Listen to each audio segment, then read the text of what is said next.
Hi friends, welcome back to our channel today red gram price.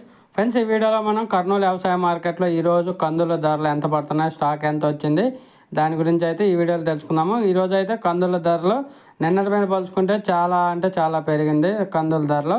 ఇంకా ధరల విషయానికి stock విషయానికి వస్తే ఈరోజు 4067 క్వింటాలు రావడం జరిగింది. 4067 క్వింటాల్స్ అయితే రావాల్సిన జరిగింది కర్నూలు వ్యవసాయ మార్కెట్కి. ఇంకా కనిష్ట ధర వచ్చేసి ఒక క్వింటా కందులు 4312 రూపాయలు, 4312 రూపీస్కి అయితే కొనుగోలు చేశారు ఒక క్వింటా అంటే 100 కేజీలు. అలాగే ఇంకా మధ్యస్థ ధర 8670 రూపాయలు, 8670 రూపీస్కి అయితే కొనుగోలు చేశారు. ఇంకా గరిష్ట ధర టాప్ అండ్ టాప్ ధర చూసుకుంటే 9216 రూపాయలకి అయితే కొనుగోలు చేశారు. 9216 రూపీస్కి అయితే కొనుగోలు చేస్తున్నారు కర్నూలు వ్యవసాయ మార్కెట్లో కందుల ధరలు. Thank you.